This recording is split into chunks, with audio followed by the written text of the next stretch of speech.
ito na siguro yung pinaka-importanting vlog na ginawa ko ngayong taon. Here's why. Tara, samahan niyo ako. Hello!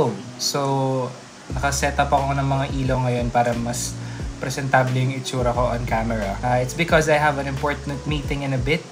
I received an email from someone from TikTok. So, tingnan natin kung legit to. So, kinakabahan ako. Hindi ako sure kung totoo siya. I'll record everything so you can see my reaction. Hi, Josh. This is really, TikTok talaga. Yes, so Josh, legit na ba? Oo nga, mukhang legit na. I'll basically just discuss muna what is the campaign all about. Kasi I want this thing to be a collaboration. So basically, it's called TikTok #CreatorsGiveBack. For our meeting, na-discuss sa akin ang project that they need me for. And I brainstormed some ideas of how we can give respect and show kindness to the campaign video that they want to produce. Thank you muna in advance for this. Very excited already. Alright, so thank you so much for being so game. Mabilis mo. Ako na, ang bilis mo mag-reply. So cool. Okay. Interested with this new assignment, excited ako lumabas para ibalita sa mga magulang ko itong news na to. Apaw. Video talaga. May email sa akin kahapon. Ngayon, meron silang campaign. As in, campaign na malaki. Kailangan nila ng director dun sa campaign. Ako yung ginawa. Yes. A week after, what was supposed to be just an ocular to see the venue turned out to be one of the most important research interviews I have done in a while. Tanging mukha ko lang muna yung pinakita ko sa shot kasi gusto ko sanang bigyan ng privacy ang mga doctors dito. Not until I asked permission to show them sa vlog. I hope you have a minute of your time to listen to their story. This is how the interview went. Kami po, ang pakay namin is to make the story. Baka pwede niyo po akong kwentuhan. Kumusta po yung life ninyo dito?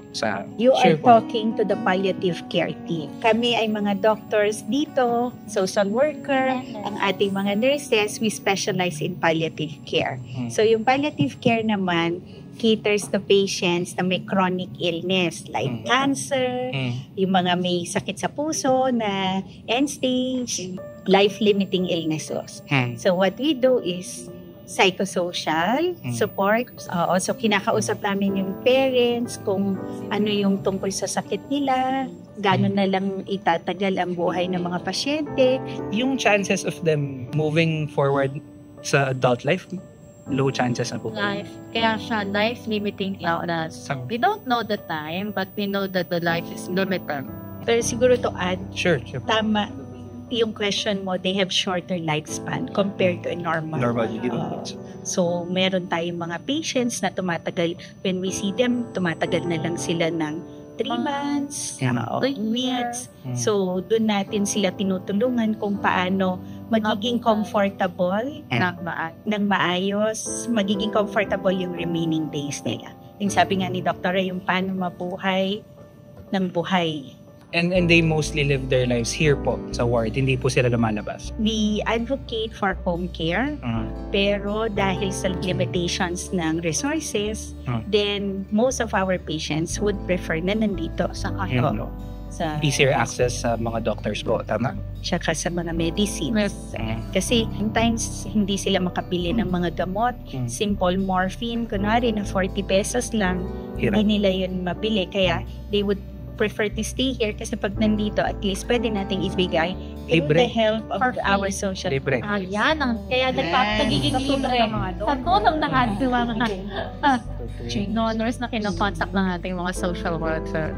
Siguro lang to put it into context lang. Sure po. I don't want you going out of LCH saying pag cancer, death sentence. Yeah. It's not. No. As much as may mga access sa gamot, may crowded, kulang ng staff. Yung care talaga nako-compromise. Kaya big factor yun dun sa chance of survival. Pero with that said, may mga miracles na nangyayari talaga dito na naku-cure yung dati. Never naku-cure. Sabi ko nga, kung pupunin ko yung opportunity before you came in, nag-uusap kami. At this point, how do we advocate for palliative care? Sabi ko, hindi naman tayo TikToker, YouTube kaya. Content kayo. So, I'm just saying, kayo yung magiging conduit on instrument on how to bring out palliative care, not within NCH lang, but outside. Kasi we need champions on palliative care. Sa tingin ko, through different people who have different gifts, sila has advantage to do social work, nursing. Kayo, as content creators, may access sa maraming tao, have a way to champion itong mga batang tong walang boses. Kasi kayo magiging boses nila. And so here we are. Hindi ko na pinakita yung karamihan ng mga nakausap ko sa cancer ward to show respect to their privacy, except for a young girl named Jane. From that time of the interview, Jane was on a good way to her recovery dahil maaga naagapan yung mga symptoms niya. And she was very full of life. Ang pinaka naalala ko sa mga kwento ni Jane sa akin, although na-bully daw siya dahil may physical symptoms yung kanyang cancer, gusto pa rin niya bumalik sa school at mamuhay ng normal. And if that's Jane's sentiment, paano pa kaya yung iba? Jane is only one of many kids inside the National Children's Hospital. And as the doctor said, kahit may libreng treatment at may libreng paggamot, minsan ay nahihirapan pa rin po talaga dahil marami po talaga nangangailangan. That's why NCH is open to any kind of donation that can help the patients live comfortably, extend help in their education, or even monetary value to help in their treatments.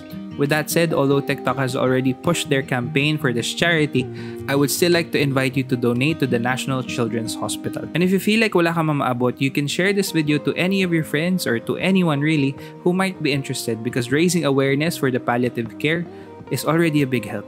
But if you are willing to donate, please contact Marjorie Salvino, Administrative Staff of Cancer Treatment and Support Foundation. And of course, thank you to National Children's Hospital for letting me do this video. Thank you to Dr. Philip Morales, Medical Center Chief, and Dr. Cecil Dizon, Chief of Medical Professional Staff. If there are real heroes in this vlog, it's the doctors, nurses, and social workers of National Children's Hospital who try their best to give these patients a comfortable life and better treatment. This is only part 1 of 2 special vlogs that I'm doing this Christmas season. In part 2, I'll show you what TikTok and I did when we went back to National Children's Hospital. So if you want to see that, please follow for more. Pero until then,